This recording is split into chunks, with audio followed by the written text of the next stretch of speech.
রিজিকের রেসপন্সিবিলিটি আল্লাহ, রিজিক নিয়ে চিন্তা আল্লাহ। তা আল্লাহর চিন্তা আমি করলে হবে? বলেন, যেটা দায়িত্ব আল্লাহ, যে রেসপন্সিবিলিটি আল্লাহ, ওই রেসপন্সিবিলিটি আমি নিলে হবে? হবে না। তাহলে আল্লাহ তাআলা নিজেকে আর রাজ্জাক বলে কোরআনে আমাদের সামনে উপস্থাপন করেছেন। রাজ্জাকের তিনটা বৈশিষ্ট্য আছে, যে সত্তার মধ্যে তিনটা বৈশিষ্ট্য খুঁজে পাওয়া যায় তিনি হচ্ছেন আর রাজ্জাক, দ্য প্রোভাইডার, দ্য সাস্টেইনার। আর রাজ্জাক কোন সেই তিন গুণ? এক নম্বর গুণ হচ্ছে নো ডেফিসিয়েন্সি, তার কোনো অভাব থাকবে না। who continuously provides sustenance to his creatures, যে লাগাতার নিয়মিত প্রতিনিয়ত তার সৃষ্টিকে রিজিক দেন এবং গোটা বিশ্বকে রিজিক সরবরাহ করতে যে তার ধনভাণ্ডারের 1 ইঞ্চিও কমে না। সুবহানাল্লাহ ওয়া বিহামদিহি।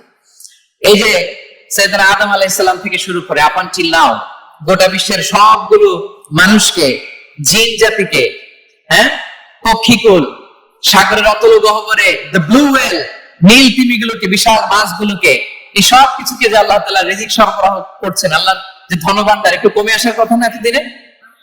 কি বলেন? এত হাজার হাজার বছর রিজিক দেওয়ার পরও তার ধনভাণ্ডার কমে নাই না।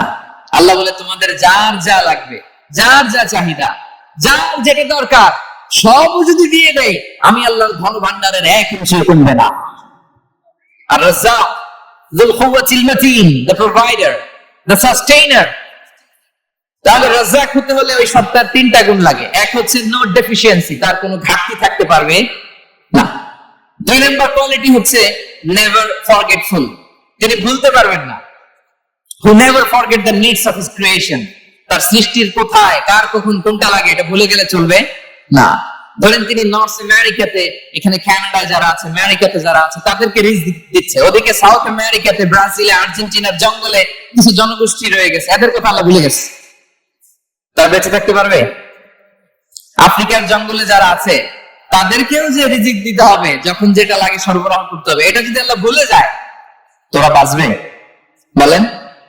তাহলে যিনি আর রাজ্জাক, তিনি হচ্ছেন নেভার ফরগেটফুল, কখনো তার সৃষ্টির কখন কি লাগে এটা কখনো তিনি ভুলতে পারবেন না। আল্লাহ তাআলা ভুলেন না, তিনি ভুলেন না, তিনি সব খেয়াল রাখেন। যখন যার যেটা যতটুকু দরকার তখন তাকে ততটুকু যিনি দেন, তার নাম হচ্ছে রাজ্জাক।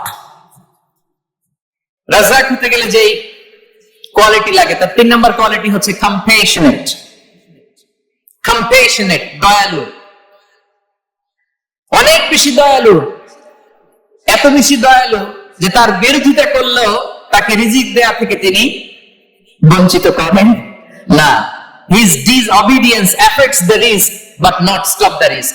আপনি যদি আল্লাহর অবাধ্য হন, আপনার রিজিকের বারাকা হয়তো কমে যাবে, কিন্তু রিজিক বন্ধ হবে না। যে গোটা বিশ্বে যারা অবিশ্বাসী আছে, যারা নাস্তিক আছে, যারা আল্লাহদ্রোহী আছে, তারা কি খেয়ে পরে বেঁচে নাই? বলেন, তাদেরকে কি আল্লাহ তাআলা রিজিক দিচ্ছে না? এই তো সুবহানাল্লাহ। কম্প্যাশনেট, এত দয়ালু, তার যারা বিরোধী, তাকে যারা গালি দেয়, তাকে যারা বিশ্বাস করে না, তাকে যারা সিজদা দেয় না, তিনি তাদেরকেও খাওয়ান, তিনি তাদেরকেও সুস্থ রাখে, তিনি তাদেরকেও হাত খুলে দান করে। আল্লাহু আকবার। আর রাজ্জাক, ইন্নাল্লাহা হুয়া রাজ্জাকু যুল কুওয়াতিল মাতিন।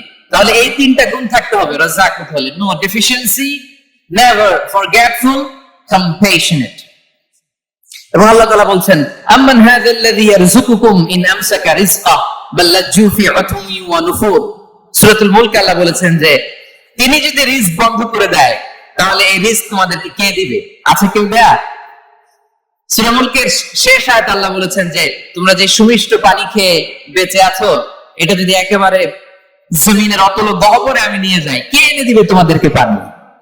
কে এনে দিবে সুমিষ্ট পানি? এজন্য বিষ্ণু ঈসা ইসলাম পানি খেয়ে তিনি পড়তেন, আলহামদুলিল্লাহিল্লাযী জাআলা হাযাল মাআ আযবান ফুরাতান বিরাহমাতিহি ওয়া লাম ইয়াজআলহু মিলহান উজাজান লিযুনুবিনা।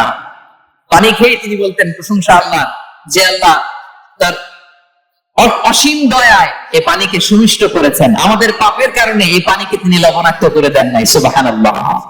ইন্নাল্লাহা হুয়া রাজ্জাকু যুল কুওয়াতিল মাতিন, তিনি হচ্ছেন রাজ্জাক। এজন্য সম্মানিত ভাইরা, রিজিক নিয়ে আজকে থেকে টেনশন বন্ধ করে দিতে হবে। আমাদের কাজ হচ্ছে চেষ্টা করে যাওয়া, প্রাণান্তকর প্রচেষ্টা করা, আমাদের রোলটা আমরা প্লে করব, কিন্তু রিজিকের ফয়সালা করবে একজন, তিনি কে? ইন্নাল্লাহা হুয়ার রাজ্জাকু যুল কুওয়াতিল মাতিন। এটা নিয়ে চিন্তিত হওয়ার কিছু নাই প্রিয় ভাই এবং বোনেরা। আমরা আমাদের মায়ের পেটে থাকতেই এটা ফিক্স হয়ে গেছে। আমরা যখন মায়ের পেটে ছিলাম, ইন্না আহাদাকুম ইজমাউ খালকুহু ফি বাতনি উম্মিহি 40 ইয়াওমান সুম্মা ইয়াকুনু আলাকাতান মিসলা যালিক সুম্মা ইয়াকুনু মুদগাতান মিসলা যালিক। আমরা যখন মায়ের পেটে ছিলাম 40 দিনে আমরা নুতফা স্টেজে ছিলাম।